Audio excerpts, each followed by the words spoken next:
አፕል ማምረት ከጀመሩ 4 ዓመታትን ብቻ አስቆጥረዋል። ኑሮዬ የተቃናው የልጆቼን ፍላጎት መሙላት የጀመርኩት በእነዚህ ዓመታት ውስጥ ነው ይላሉ ብርቱ አርሶ አደር ማሳቸውን ከሞላው የአፕል ምርት መሃል ሆነው። ምርት ከመሆኑም መጠን ለኔ ብዙ ድጋፍ አድርጎልኛል። ከዚህ በፊት ልጆቼን በደንብ ማስተማር አልችልም ነበር። ቤቴን በጥሩ ሁኔታ ማስተዳደር አልችልም ነበር።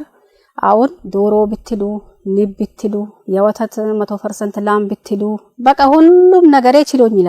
በቃ የፈለኩት ነገር ቤቴን አሳምራለሁ፣ ልጆቼን በደንብ አስተምራለሁ። አሁን 2 ልጆች ወራቤን ብርስ አስተምራለሁ፣ ከላይ 2 አሉ። በቃ ሌላም ነገር የሴት ስራ እኮ ብዙ ነው። ይሄ ነው አይባልም፣ ግን ሁሉንም በዚህ ነው የቻልኩት።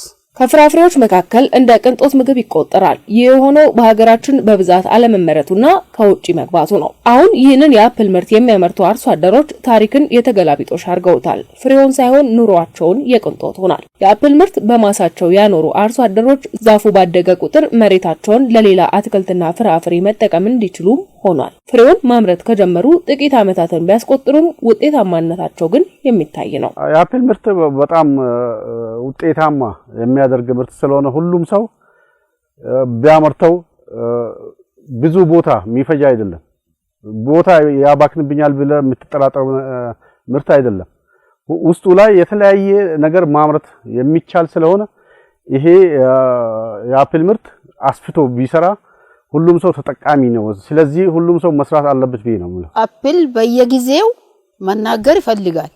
ጠዋት ቢያናግሩት፣ ቀን ቢያናግሩት፣ ማምሻው ተናደር ለማለት ይፈልጋል። አፕል ማለት ነው በየሰዓቱ ማለት ነው። ያው እንደዛ ሆኖ ጠቃሚ ነው። አፕልን ዝም ብሎ መላኩን ብቻ ሳይሆን ፍሬው መላኩ ሳይሆን ፕሮሰሲንግ አድርገንም ጭምር መላክ ሐሳብ አለ። ውጤታማ ነው። በአፕል ስራ በጣም መለወጥ ይቻላል። 1 ኪሎ 200 ብር እየሸጥን ለምንድን ነው ማንለወጠው? አንድ ዛፍ 4 ኩንታል ትይዛለች። አንድ ዛፍ 4 ኩንታል ከያዘች 1 ኪሎ 200 ብር ከተሸጠ ለምንድን ነው ማይለወጠው? ህብረተሰቡ 100 ዛፍ ቢኖር እኮ ለአንድ አርሶ አደር 100 ዛፍ ቢኖር 100 ዛፍ የሚተከልበት 3 ሜትር በ4 ሜትር ዲያሜትር ስፋት ላይ የተተከለ ፖም ምን ያክል እንደሚሆን አስቡት። ስለዚህ ለውጥ በጣም ይመጣል።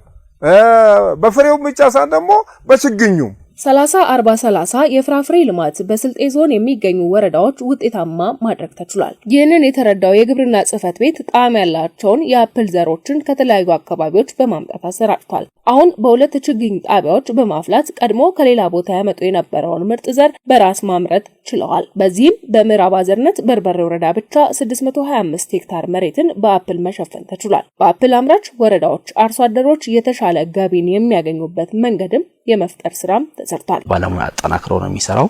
ምርታማነትም ስንመለከት ያው አሁን ላይ ባለው አማካይ ማለት ነው ከዛ በላይም የሚያመርቱ አለ 250 ኩንታል ያው ፐር ሄክታር የሚያመርቱበት ዘንድሮ እንደ ወረዳ ባለሙያዎች በሰሩት ወደ 13750 ኩንታል አካባቢ ያው ምርት ይጠበቃል እንደ አጠቃላይ ወረዳ ማለት ነው። አፕል ሲተከል በነገራችን ላይ ያው ከ2 ሜትር እስከ 3 ሜትር 4 ሜትር አካባቢ ነው የሚተከለው ርቀቱ ማለት ነው። አንዱ ለዚህ ነው። ስለዚህ ይሄንን ቢያንስ ይሄንን መብከን ስለሌለበት የቦታ የመሬት ተጠቃቀሙ አርሶ አደሩ ምናልባት እንደኛ ወረዳ መሬቱ በጣም ጠባብ ነው። ለአንድ አርሶ አደር ሚኒማሙ ከ0.5 በታች ነው ለአርሶ አደር አለው። ለዚህ ደግሞ በጣም አዋጭ ገበያ የሚፈልገውና በትንሽ ቦታ ላይ ብዙ ማምረት የሚቻልበት ደረጃ ላይ በመድረሱ አሁን ይሄ ጥምር ግብርና ከዚህ ጋር ተያይዞ ያለው ነገር ላይ ጎመን አለ፣ ድንች አለ፣ ቅመማ ቅመሞች አሉ፣ አፕሎች አሉ። በዚህ ልክ በአንደኛ ቦታ ላይ የተለያዩ ነገሮች ላይ በማምረት ቢያንስ አርሶ አደሮች በታች ላይ ሲወረድ በቤተሰብ ደረጃ ላይ የራሳቸውን ብልጽግና ማረጋጋት የሚችሉበት ደረጃ ላይ ነው ተፈጠረ። ይህ ምርት በስልጤ ዞን በተበታተነና አርሶ አደሩን ጥቅሙ ባልገባው መንገድ ሲመረት የቆየ ነው። ከ5 ዓመታት ወዲህ ግን በዞኑ ባሉ 3 የአፕል አምራች ወረዳዎች የባለሙያ ድጋፍና ክትትል በማድረግ ለውጤት ተሰርቷል። በቀጣይ እሴት በመጨመር ቀድሞ ከውጪ ገባ የነበረውን ይህንን ምርት ወደ ውጪ ለመላክም ታቅዷል። አሁን ላይ ባለው ያው ምርቱ ወደ ገበያ በስፋት እየገባ ነው ያለው። ያው ሞር ከገበያ አንፃር እስካሁን በጣም ፎከስ አድርገን ስንሰራ የነበረው ማምረቱ ላይ ነበር። አሁን ምርቱም ስለደረሰ ገበያ እየጠየቀ ነው ያለው አርሶ አደሩ።